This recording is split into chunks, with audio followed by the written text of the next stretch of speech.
in mind was to talk to you about an overall view of the drug abuse problem. And you may wonder why I, as a philosopher, am in any position to talk to you about this at all. Well, I became interested in it back in 1958 because my field of study is the psychology of religion, and therefore of the different modalities of human consciousness.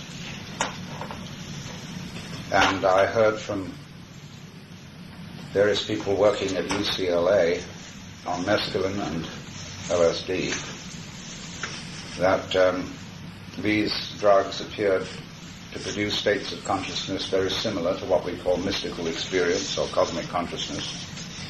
And they asked me if I would be a guinea pig and come in and experiment with particularly LSD, also mescaline, and find out what happened and try also to give them as accurate a description of the effects of these chemicals as I could, which I proceeded to do. I have a certain kind of gift, which they call the gift of the gab. Mm-hmm. And I love the challenge of describing what is supposed to be indescribable. They tried out dimethyltryptamine on me, which is supposed to disintegrate you completely, but I made a bet with the doctors that I would remain coherent. And did. It was difficult. But that's how I got interested. And so then I began to explore the sociology of drugs. And the first thing I think we must be clear about is that the word drugs is very misleading.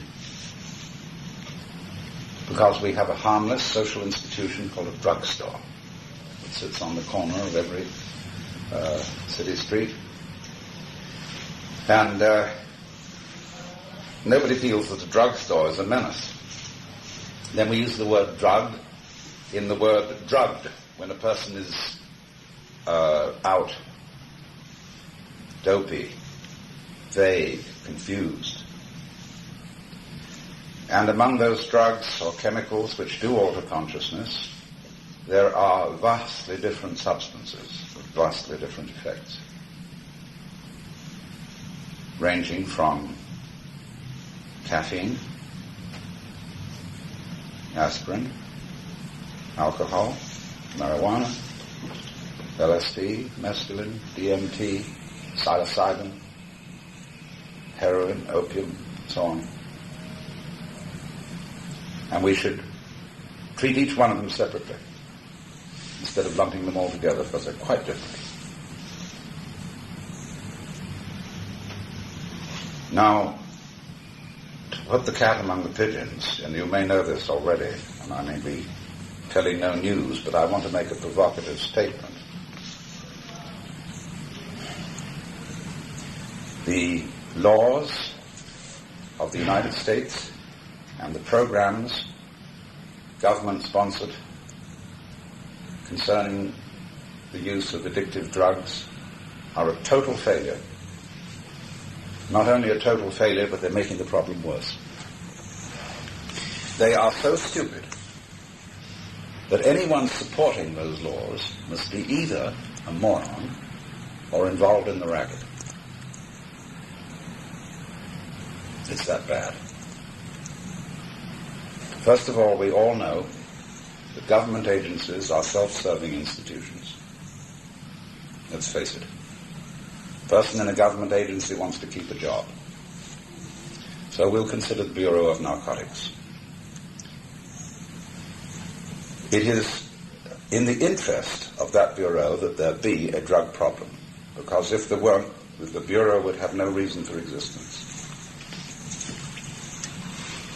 And this is true of police matters on a much broader scale, because the drug problem is a subdivision of what we will call sumptuary laws. A sumptuary law is a confusion of church and state. It is a law against sin as distinct from crime. In my definition, although these definitions can always be disputed on, as it were, on the edges, a crime is an offense against society in which somebody is injured and is disposed to complain. A person who is robbed, assaulted, simply doesn't want that to happen. But there are innumerable sins, you might call them, because that's an ecclesiastical term, or we might say crimes without victims, such as gambling, prostitution, drug-taking, and various forms of sexual relationship. And when you try to regulate these things by law,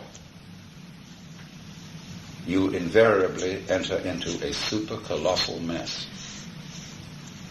Not only is it that government agencies against these things, we'll say narcotics squads, vice squads, so on, have a vested interest in their continuance, but also by prohibiting them, you put up the price of engaging in them. Take heroin. The price of heroin, and bad heroin at that, is colossal. It needs $25 a day to maintain the habit. Therefore, this is one of the most thriving industries in the United States. I have been told that dollar-wise, heroin is the biggest import of the United States. I don't know if this is true. But somebody is doing very well indeed out of it. The perfect sell. Get the person hooked, and in order to maintain their habit, they have to become a pusher. Sell it, or else a robber. And street crime, mugging, is directly related to the necessity of maintaining the heroin habit. Now, once you make this a matter for police control, you corrupt the police. The police in the United States began to be corrupted at the time of Prohibition. And Mr. Anslinger, who had a job under Prohibition, had to find himself another job. So he selected drugs as the new Prohibition and did very well. He persuaded, by the force of the United States, its prestige, almost all other countries to cooperate in his program, and therefore set up by response, by bounce, the biggest international racket going. One wonders sometimes if Mr. Anslinger didn't profit from him. We can only say that he profited by holding this eminent position. But somebody is making fortunes out of the trade, simply because the price is high, and the price is high because it's forbidden. Any idiot should be able to see that. In the meantime, the police are neglecting their other duties. If you have a robbery, say, in your home, they couldn't be less interested in retrieving the stolen goods. I know a case that happened fairly recently where police inspectors didn't come around for 2 days after the robbery. And then they sent over a couple of goons in plain clothes. Real goons. And, they sort of shuffled around and looked at things and went off. They don't give a damn. Because they've got too much to do.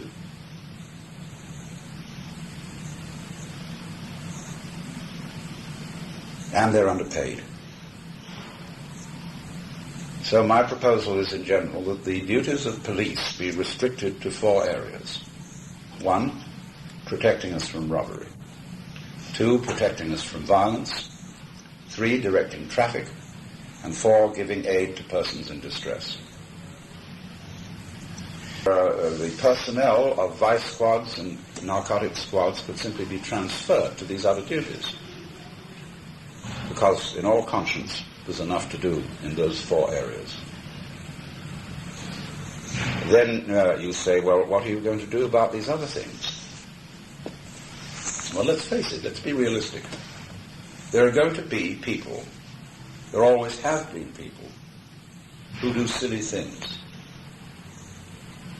It's stupid to become dependent on drugs.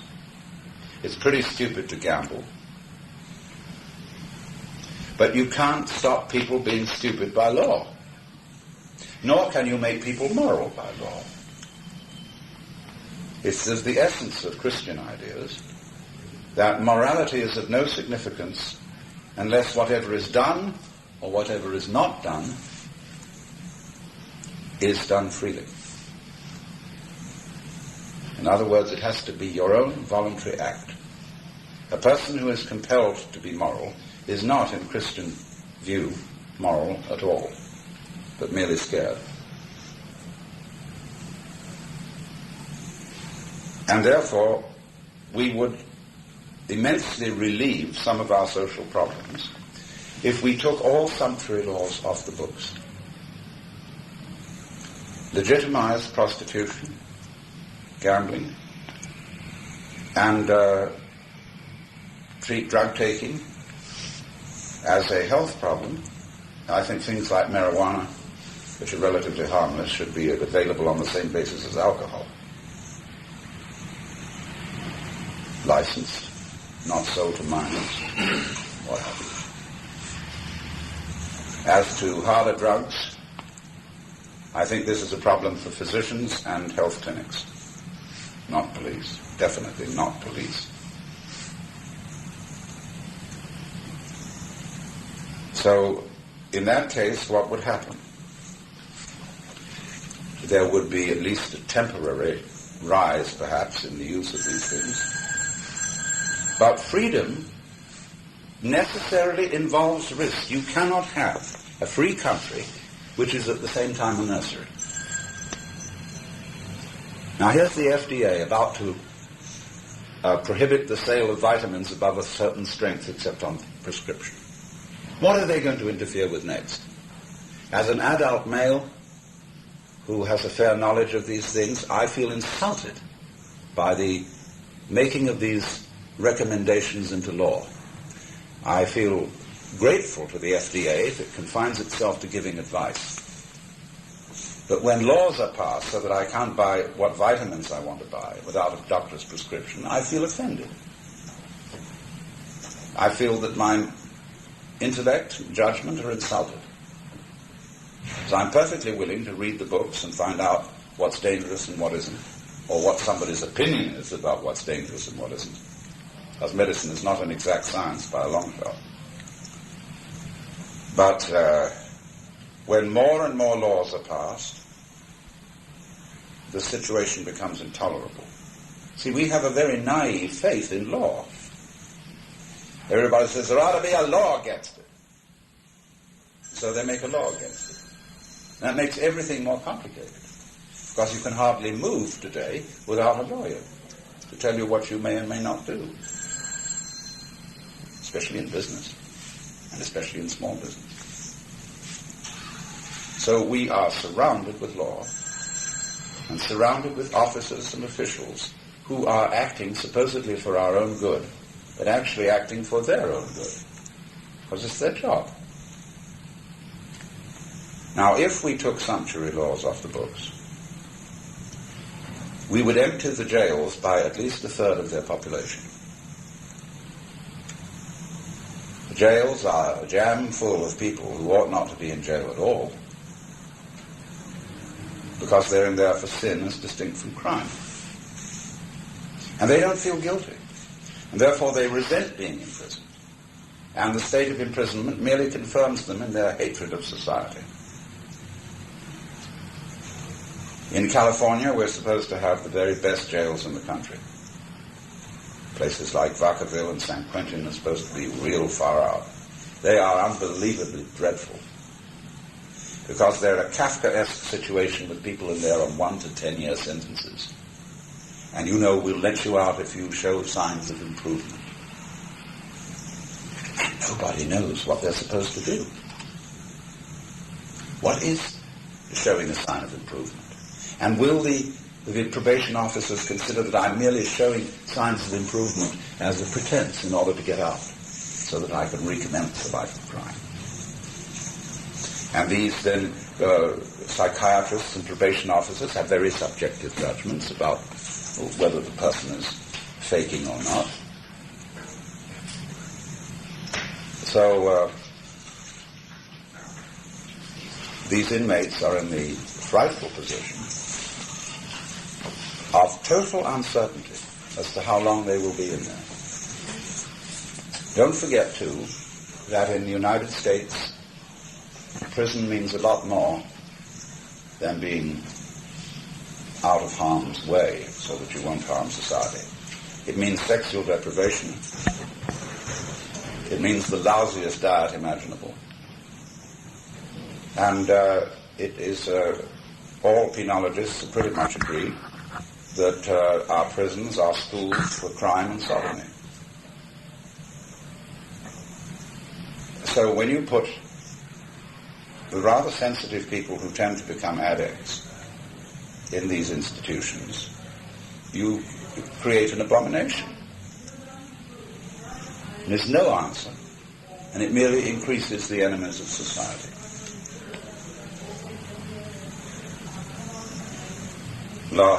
March before last, the Sixth Army sent its top brass to the Esalen Institute. Now, the Esalen Institute you may have heard of. It's what's called a human potential center, or a growth center in California, where we study everything from religion to psychotherapy to group encounter to all kinds of things, sensory awareness training. And all the top brass came down there for 10 days to study what might be alternatives to drug turn-ons. The alternative turn-on. And while the public meetings were, as usual, talks involving an immense amount of memorandumese, there was a very sensible general there, General Tolleson. And in these conferences, you know, all the valuable work is done over the coffee table and not in the public meetings. So at great length, talking with him and with the chief psychiatrist, Colonel Livingston at Letterman's, they absolutely agreed that this could not be solved by police methods. But the public is in such a state of panic and has such a naive faith in the law and law enforcement that a congressman who tries to overturn the situation is terrified of losing his votes. The drug abuse problem is a problem not of those who abuse drugs, but of society at large. And society at large has to be educated to see that those who are addicts are in fact sick, they are not criminals, and we must look very carefully at the British way of handling the problem, on which there have been some articles recently in the New Yorker that are wonderfully well informed, showing that their problem is nothing compared to ours. Although they still have a problem, but it is a minor. They simply have clinics where if you declare yourself to be a heroin addict, you'll get your supply, with the opportunity of consultation with counselors or physicians who can help you kick it. But you can't kick heroin like that any more than you can kick alcohol like that, because you get withdrawal symptoms and all kinds of problems. So I think we have to consider the adoption of something like the British system and stop the racket. I have some wonderings in my mind as to what the Vietnam War was really about. And then it occurs to me that Laos is one of the biggest opium supply sources in the world. And whoever controls Laos is very rich. One remembers the Opium Wars when the British got control of the opium trade into China. And they made enormous sums of money selling opium to the Chinese. And there it's still sitting. A great prize for anyone who can capture it, who gets it. So we have to be rather cynical about these things and see and realize that various institutions do not exist for the good of the public, but for their own interests.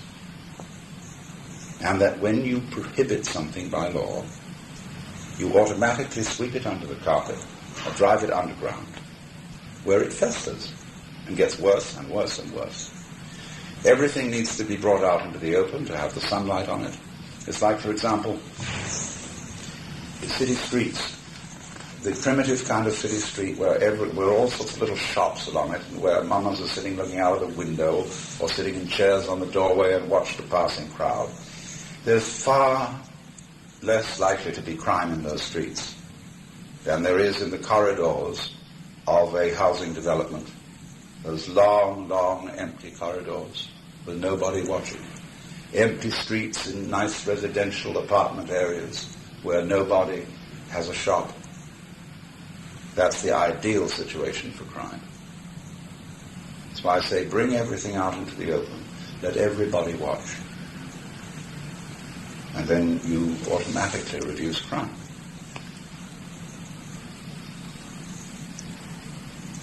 Now, those are my preliminary observations on the legal aspect of the matter, and I would welcome some discussion with you.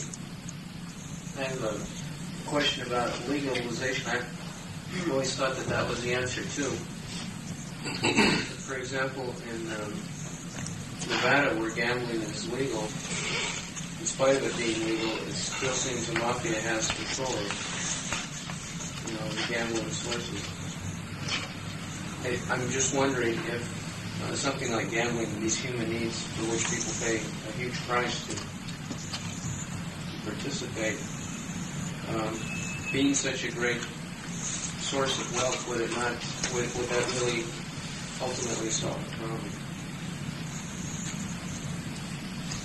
Well, Nevada is a sort of island state, surrounded by states which have completely different controls and attitudes. And since on a nationwide basis the mafia probably control it, they're pretty sure to maintain their rule in Nevada.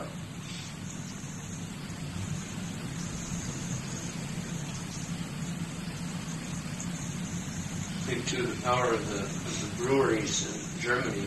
They own almost every restaurant in Frankfurt, for example, one brewery or another, and get everyone started. The person doesn't sell their beer, they throw them out pretty soon. Well, of course, this is another problem that's really separate from it. It's the problem of mega corporations, which are bought up by other corporations, which are finally owned by finance companies, which is an absentee ownership. And they're interested in nothing but making money, because they don't give a hoot in hell as to the quality of the product. They have no pride in it. They just want to be sure that it makes money. And since they get all this money, they have nothing to buy with it except other people's shoddy products.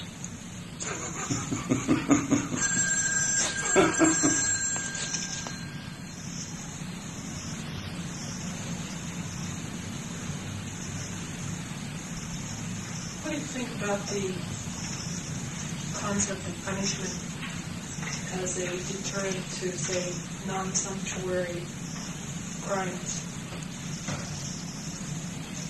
Doesn't seem to work very well.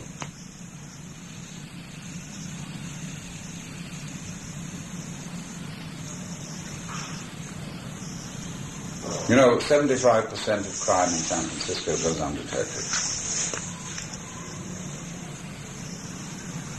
And if they did detect it all the hotels in town would not hold the prisoners. So, punishment doesn't seem to be a deterrent, especially capital punishment. I think we have evidence from states or countries where it doesn't exist that they may perhaps have a little less murder than countries where they do. But I don't think it's any answer. There are a lot of problems that are solved by doing nothing about them.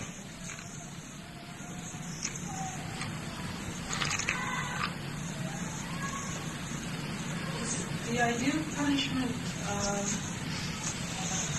find its source in, say, Judeo-Christian thinking, or is this something that's common to... Oh no, it's not confined to that tradition. Punishment is revenge. It's authorized revenge. And let's face it, that's what it is. Now, the Department of Corrections in California makes a great hullabaloo about rehabilitation. And so there are social service workers and chaplains and this, that, and the other in the jails. But it's so obviously, the fact of the matter is that it's punishment. And you cannot synthesize punishment and rehabilitation. It just doesn't work. We live in a society which has many self-contradictory institutions, like marriage, which is supposed to be based on romantic love, but is nevertheless a legal contract based on the old-fashioned arranged marriage. The two don't go together. So there's a mess.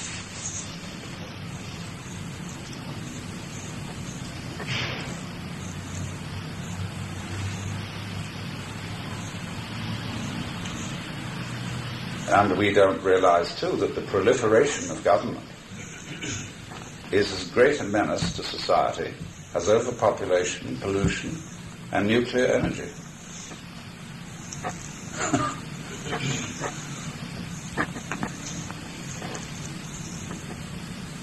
There's a book, it's a parable in the Bible somewhere, I think it's in the book of Proverbs. There had to be found, for some reason, a tree or plant which would become king of the forest. So they first went to the noble oak and said, "Would you please become king of the forest?" And the oak said, "Well, I don't really have time for that sort of work. I'm not good at administration. And my work is to produce this excellent and solid hardwood." So then they went to the pine, and the pine said, "Well, I don't think I'd be any good at that. My business is to produce this lovely perfume in the forest, and to also be useful for lumber." And so they went round to all the trees, and all had excuses. The vine was busy producing grapes, apple tree, apples, and whatnot. They finally went to the bramble. And Bramble said, I have nothing special to do. Well, I'll take it over. So the bramble grew and grew and grew and strangled the whole forest. And that's what government's doing today. And police. And, incidentally, the military.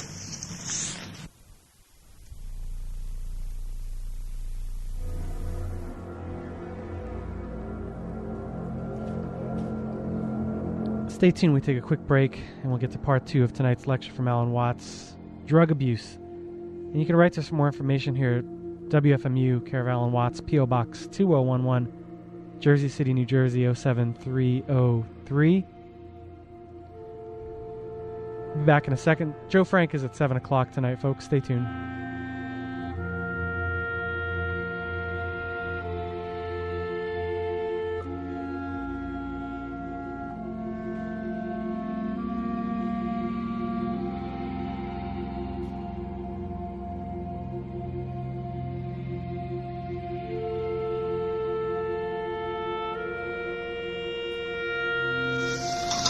Dr. Watts, you mentioned that the drug problem should be taken out of the hands of the police. Yes.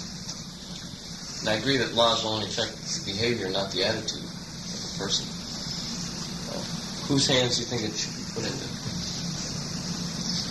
The hands of physicians. It's a health problem. Just like if it would be tuberculosis or leprosy or what have you. Do you feel that the drug problem in the United States is on such a larger scale that it couldn't be handled the same way the British handled it? Well, I think it could be handled that way. Think it could? Yes.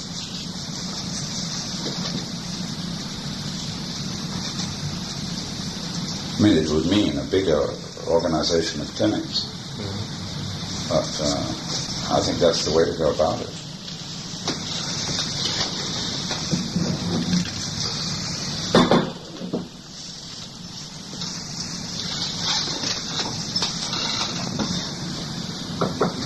Now, part of the reason for there being a drug problem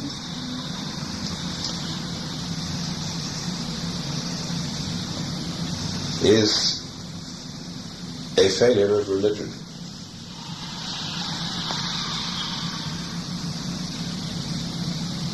It used to be said, what this country needs is a good 5-cent cigar. I would say what this country needs is a credible religion. Also, one that does something that none of the religions, or standard brand religions, are doing at the moment, you see. What they do is all talk. You go to a church service, and what happens? You spend a long time telling God what to do, as if you didn't know. And then a preacher gets up and tells you what to do. As if, you could just do it like that. Be unselfish. Yeah. What? Why do you want to be unselfish? Obviously, because you want to have a better opinion of yourself, which is, of course, selfish. There's no way of making yourself unselfish on purpose. It's like saying, you must love me. So, all right. So I'm married for some time, and my wife says to me, oh, darling, do you really love me? Well, I say, I'm trying my best to do so. So there's no point in telling people what to do if they don't have the power to do it. And in order that they have the power to do it, you've got to change their state of consciousness. And what does that mean? It means overcoming the sense of alienation between the ego and the rest of the universe, so that you feel one with nature and with society, instead of cut off. Now, certainly psychedelic chemicals do exactly that. And of course, sometimes that is terrifying to people, because, say, under LSD, it's very easy indeed to get the impression that what you do and what happens to you are the same process. Very. Well, that can be scary. But when you suddenly find that there's just a happening going on, you say, who's in charge around here? So you may think also that you're God, that you're doing everything. But that's a terrible responsibility, to be God. There was a young man who turned himself into the Los Angeles police on a bad trip with a note which said, please help me, signed Jehovah. Or else you may think the opposite, that you're simply a puppet with no influence on anything. Well, these are two ways of looking at the same state of consciousness. And when this happens to a person who doesn't know anything about the psychology of religion, they are as scary as all get out. But when a person does have some comprehension, this is a surrogate mystical experience. It's like swimming with water wings, and which he finds enormously interesting. And so it is really, for religious reasons, fundamentally, that people take consciousness-changing drugs. Same goes for alcohol. Someone might once remark in England, on Sunday mornings, there's more Christianity in the pub than in the church. Human conviviality, let us say.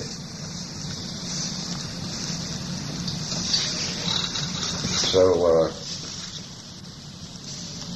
There are so many different angles to work on this, but the chaplains will never help in the problem so long as they're just moralizers. Our religion has to do something far more effective than moralizing.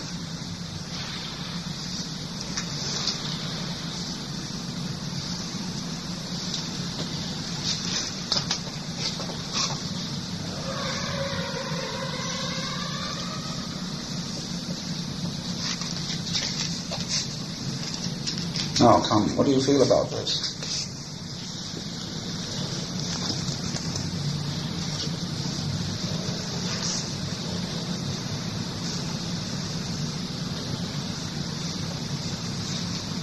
About the chaplain? All right, about the chaplain.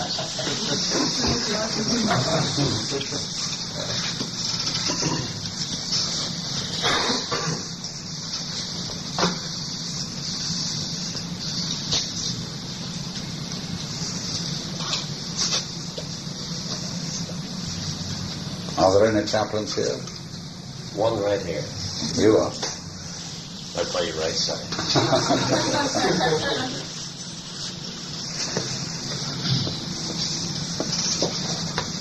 So the country needs a credible religion. Is that possible?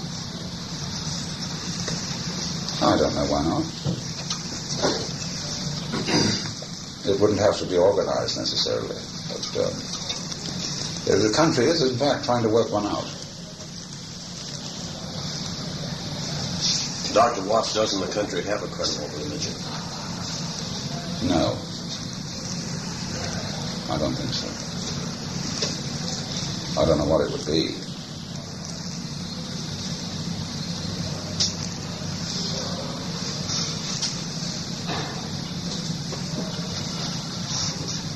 I mean, it has two kinds of spoiled Christianity. And Judaism, which for all practical purposes God is grandfather. And I'm not to mention Mama. And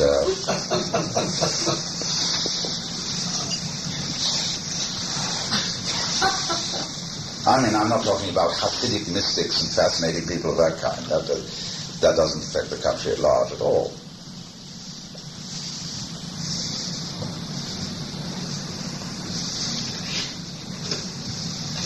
I guess what I'm saying is that what I would say is that sure, observably, in many respects, maybe we don't have a credible religion. Mm-hmm. But in reality, there is a credible religion. It's there for anyone who wants to experience it and to live it. What is it?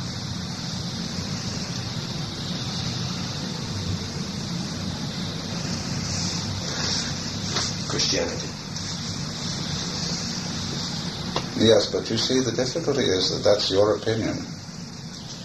When you say that Christianity is the credible religion, in reality, even though most people don't know about it, well... And likewise, it's your opinion that it isn't credible. Oh, yes, of course it is. Because I think one of the first things that is required of a credible religion is that it come out frankly and say that all authority is your own. Because you buy it.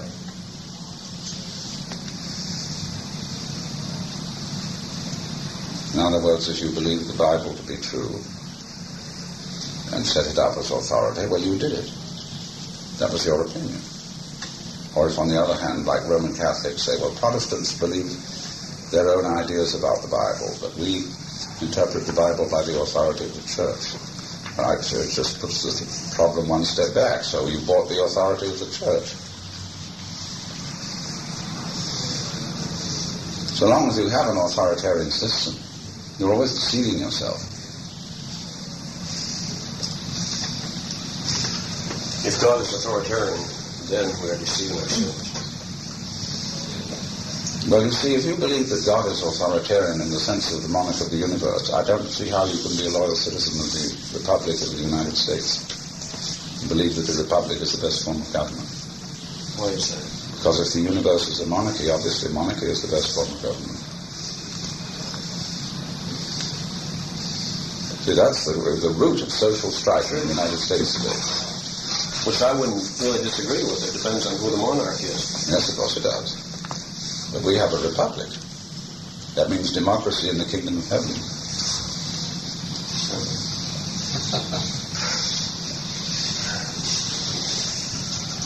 And that would be considered subversion. Those who believe that the universe is a monarchy. See, this is the problem Jesus ran into.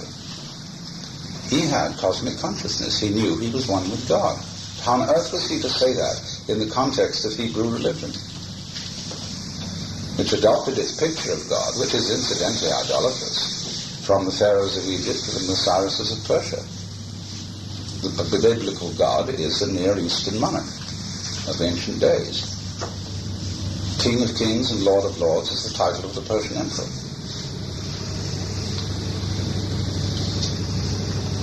I'm in the Church of England. I happen to be an Anglican priest undercover. The preacher gets up and says, "O Almighty and everlasting God, the King of Kings and Lord of Lords, the only ruler of princes, who dost from thy throne behold all that dwelleth upon earth. Most heartily we beseech thee with thy favour to behold our sovereign lady Elizabeth the Queen and all the royal family," etc., etc., etc. Well, now that's the language of court flattery. And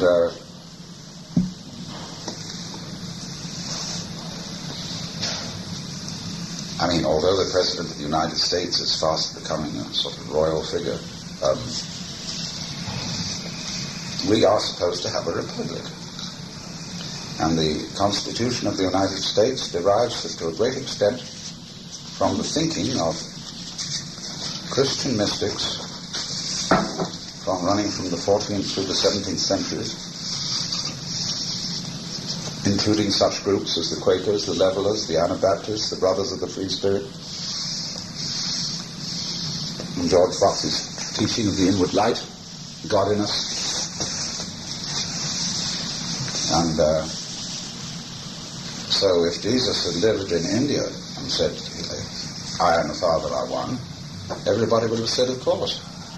Congratulations, you found out."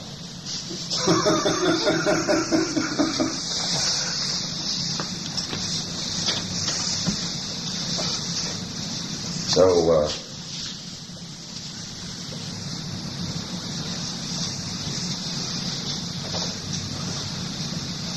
here's the problem, you see.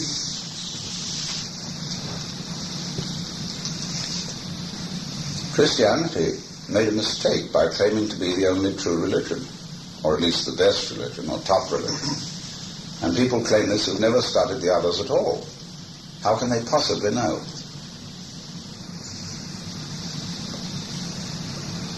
And it would become a far more credible religion if it would admit to being a member of the Great Fraternity. And this is going to happen, because now we've got Hindu Catholic priests.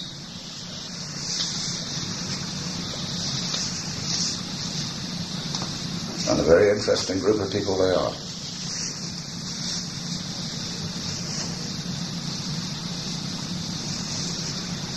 But I think, you see, the point is that the real Christianity is not the religion about Jesus, but the religion of Jesus.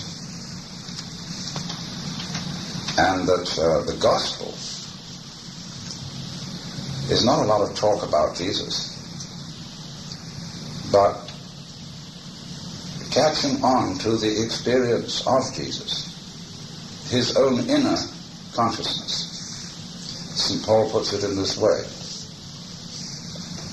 "Let this mind be in you," or "let this state of consciousness be in you, which was also in Christ Jesus, who, being in the form of God, thought not identity with God a thing to be grasped, but humbled himself and made himself of no reputation, and was found in fashion as a man, and became obedient to death." See, so he's always trying to say, be in the same state of consciousness as Christ. I am crucified with Christ, nevertheless I live, but not I. But Christ lives in me. He becomes alter Christus, another Christ. And that means an alteration in one's state of consciousness. So that you're no longer this miserable little ego,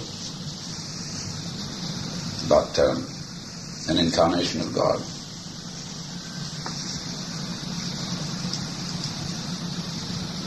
Then you're really getting into religion. Could you talk a little bit about your term of credible religion? It has to be based on experience instead of on talk. And you remarked a while ago that you felt there was a struggle going on to achieve this. Yes, right. Might achieve it. And I wish you'd talk a little bit about that. Well, there are ever so many manifestations of it going in all sorts of directions, especially among young people.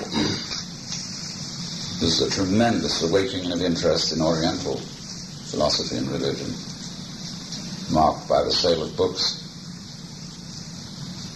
which are a fairly accurate standard of what's going on, the proliferation of cults. After all, in San Francisco, we have the biggest Zen monastery in the world. That may seem odd.